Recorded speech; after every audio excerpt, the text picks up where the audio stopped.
with Burke, Vice President of Marketing at a Chattanooga-based company, Text Request. They handle messaging for businesses all across the country. And we're talking about marketing, creating content, and kind of tips and tactics to really building a foundation and allowing content marketing to bring you pleasure and not to be a negative black hole of time and energy that you put out a lot of output and really can't measure an input. So now contextually, you're almost 3 years in, 3 times a week at this point, and you're saying to yourself, okay, now we've got to make the media a little bit richer at this point. So tell our audience at this point, if you're looking at LinkedIn, you're looking at blogs, you're looking at email marketing, aside from what might be benefiting the company, what is Kenneth seeing in his personal brand? What's benefiting the most? Which of those channels? At that 3-year mark? Yeah, that's right.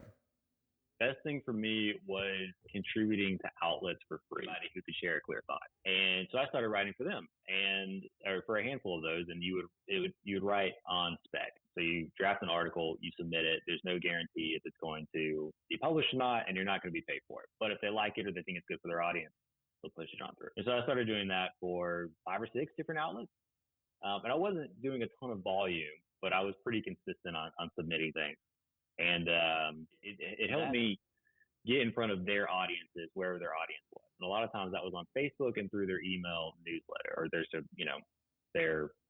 not really a newsletter, but they would share a new post in an email. So email marketing. And that was really helpful for me. And what ended up being really interesting about that, and I could see what was working or what wasn't, is I was at the time taking on clients to do content marketing for them or write articles or what have you, or help with SEO. And it was interesting because I could see then, based on people who reached out to me, and there were a decent number because the audiences for these platforms are just so large. So there were a decent number of people who reached out, and I could see kind of what content was of interest to them. Mm-hmm. I don't want to say resonated, but it was, it'd be something like 5 tips to get the most out of your XYZ. And they might not care about XYZ at all, but they would say, hey, we need content like that for our own company. And so, it would be like a VoIP company would reach out, or it was at one point through an agency, I was helping content for Shopify, which was kind of crazy, but awesome to be able to say. So in that period, that was what was most effective. It's contributing to other outlets, getting involved, whether those are groups or other publications, or submitting in to see if your article could get published. Correct. Okay, and I wasn't building a big following or anything. That's kind of the clear path these days is, create good content, build a little bit of a community, build a following, charge for something, a newsletter, a community group, a book, whatever. That's a clear path. That wasn't so much the case 5 years ago. Right. So let's talk about today, and I want to kind of close out with this kind of all things coming together. Okay, so you've got lots of articles in the world. Okay, LinkedIn's your primary channel, so I'm hearing. You've got a growing newsletter. Talk to me a little bit about how you use those free content channels to organically develop business. LinkedIn, in my case and in our company's case, happens to be where our target customers both spend time and are open to something to help them professionally. And so, people talk about go where your customers are, and that's fantastic. You should do that. But there's another piece to it. Go where they're also receptive to the message you have to share. Mm-hmm. So for instance, we serve a lot of franchise owners, business owners, small business owners, et cetera. They're all on Facebook, but not a single one of them on Facebook wants to get a pitch for a software product. They're just there to hang out with their friends and family. Yep. And so for us, Facebook's not a good channel. However, a lot of those same people are on LinkedIn, and they're open to something. They're looking for, how do I improve my business? How do I, become a better leader? How do I save time so I can spend more time with my kids instead of, working on the business? So for us, that's a good fit. And then it's a combo for me of, one, I can just share things I'm interested in. Something I've learned over time is that there's always an audience out there. Like if somebody doesn't like what you're writing, they're just the wrong audience.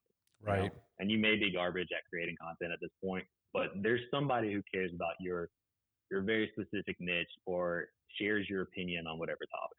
You just have to find them. So I enjoy sharing what I've learned and experienced, and I want to help others do it.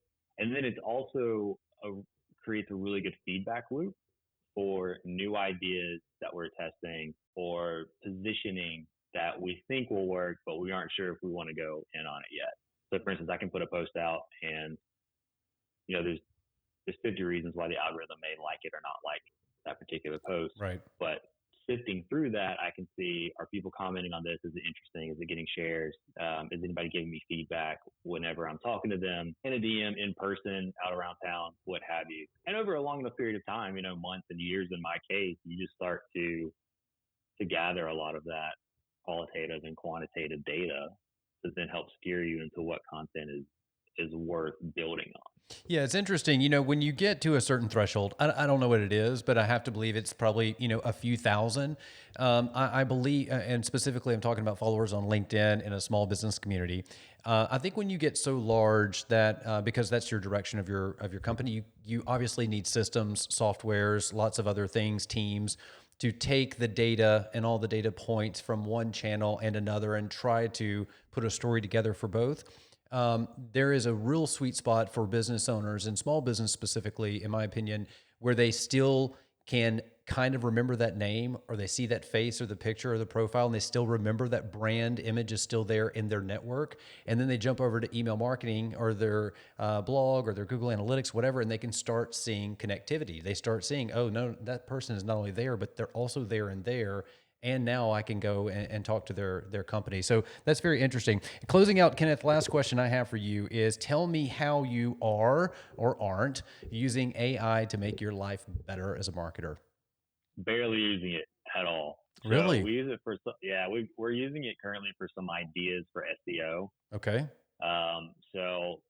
One little tactic we like to use, if we have a page where we feel like the content on the page is good and it's ranking okay, but the click-through rate from Google search is low, we'll go in and we'll change up the title and the meta description. So, because the idea is, okay, well, Google's seeing this page as being worth ranking high. It's relevant to people's queries. But then the people they're putting it in front of aren't clicking on it for whatever reason. So we do some evaluation, see what we can change there to increase. Have you done a podcast, Kenneth? For text requests, yes. We have one for franchising. With the amount of articles you have out and the AI that's out there now, you can go in and record basically like a paragraph, and then you can take all of your content one at a time and have your AI generated voice produce every article that you've ever written in a dropped audio file for podcasting. That's something I've been thinking about back in my mind. So it's interesting you bring it up. I'm glad you bring it up. Thanks. Yeah. Because there's that for both our company content and marketing. And we, at this point, we know we have a message that people like, they resonate with, and makes them want to move forward in the sales process. And we just need to create more of it, distribute it a little bit better, more effectively. And then I've got everything on my own, and I'm not, I can sit down and write all day. That's just what comes naturally to me. Video, not so much, or recording, not so much. And I would say to anybody who's looking at getting into content, like, just go with the channel that's easiest for you. Okay. To get started with. So that was actually literally my last note here is tip to other marketers. So if there's like an outgoing, my number one tip to marketers, the marketer is another vice president listening or a college grad who's trying to get a coordinator position. What's the number one tip from a tenured marketer to other marketers trying to get their foundation under them? They're at a senior point in their career. They're thinking about content. They're thinking about brand reputation. What's the number one tip? Well, it's 3 steps. It's one step. It's 3 steps. Find the path of least resistance to get started. So whatever you want to do, go with what comes most naturally to you or is easiest for you to just jump into. And that could be, just hitting record on Zoom. It could be writing. Path of least resistance. 2, do it for free. There's a way to do everything for free or ridiculously cheap. So don't think that you have to go get all the right equipment. Don't think you have to pay for a full website design or something or anything else. There's a way to do it for free or for very little money. So find that. And then number 3, prioritize a very quick feedback loop. So you don't have to do a ton. You just do a little bit. If we're talking content marketing, put a few pieces out there, look for feedback, ask for feedback, iterate, and repeat the process. And that's the way you'll be able to improve most quickly so that whatever you do create or put out in the world is going to be more valuable, give you the better the best chance of getting sustainable traction. Couldn't agree more, Kenneth. You put a bow right on top of it. If you're interested in signing up for Kenneth's newsletter, looking at the blog, signing up for all of his future content, check out the links below in whatever platform you're in. The links are going to be down where all the copy is. Kenneth, I appreciate your time, man. And again, thanks for jumping on. Yeah, I enjoyed it. Thanks for having me.